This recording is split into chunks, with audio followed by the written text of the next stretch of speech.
What's up, Aztec fans? Agustin, Gonzalez, and Edward Lewis here, reporting to you from Qualcomm Stadium, where the Aztecs just dropped a close one to Wyoming, 30-27. And Edward, not a good day for Aztecs kicker Abel Perez. Perez missed 2 field goals in the fourth quarter that would have tied the game at 30-30.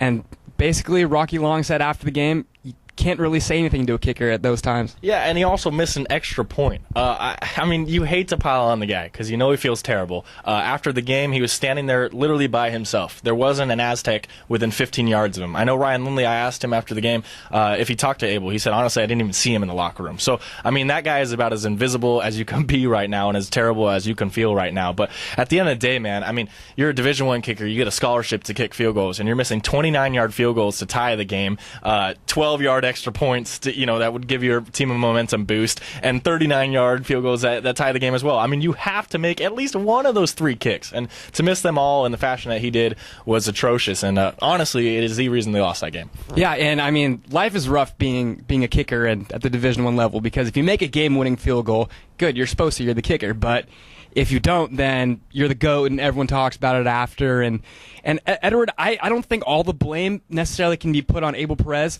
because when the defense gives up 30 points to Wyoming in the first half, then, Well, I mean, 30 points, it is a lot, but in the second half, I think they forced 8 or 9 punts. I know Brett Smith, the Wyoming quarterback, only completed 5 more passes the rest of the game after completing 20 in the first half, and they held them scoreless in the second half. So, I mean, the Aztecs, you have to be able to put up more than 30 points against a Wyoming team that has 2 of its 5 wins against FCS schools. So, you just have to come out better than that. And I think this game kind of showed the receivers and Ryan Lindley. I mean, they're just bad. The receivers cannot get open ever. And I think you saw that on 4th and 7 when they absolutely needed a first down. They went to Gavin Escobar. He dropped it because he was covered, and he has a broken hand. And that just showed me the lack of trust they have. And you saw Lockett dropping touchdown passes left and right. It's not a very good offense right now. Yeah. Also, Denzo, where was he this game?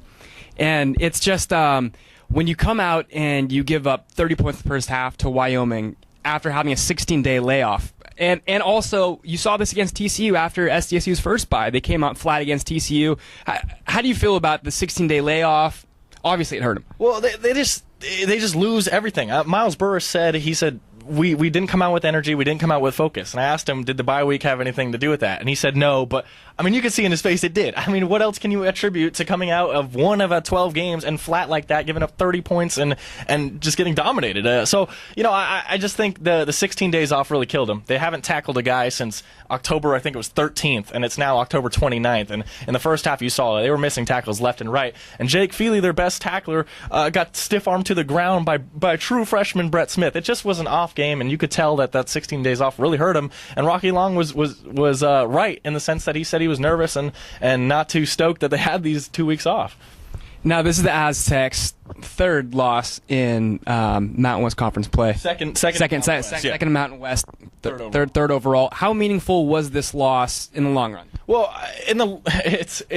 it's meaningful in a couple ways. First, their goal was to win a Mountain West Conference championship, and that is completely gone now. They didn't really have a great shot at it to begin with, but now that you lose to Wyoming, it's gone. And the BCS championship or BCS game obviously is clearly gone. It was probably gone a couple days ago. But outside of that, I mean, it's not that big of a loss because they still can get a chance at bowl eligibility. They still only need 2 wins. They have New Mexico on their schedule, Colorado State on their schedule, and Vegas on their schedule. They should easily get 2 wins. So in the grand scheme of things, it's not a huge loss because they were probably destined for the Poinsettia Bowl, but still, you'd like to be playing for something more than the Poinsettia Bowl in Week 8.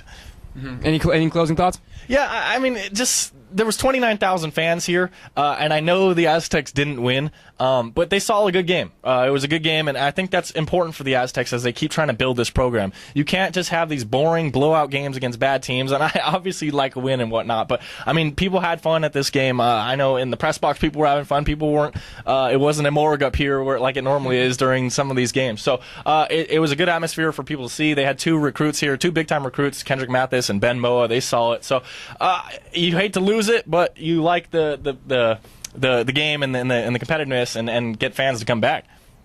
And there you have it. The Aztecs resume play again next Saturday at Qualcomm Stadium when they take on New Mexico. For Edward Lewis, I'm Agustin Gonzalez. Thanks for kicking the extra point with us at AztecSportsReport.com.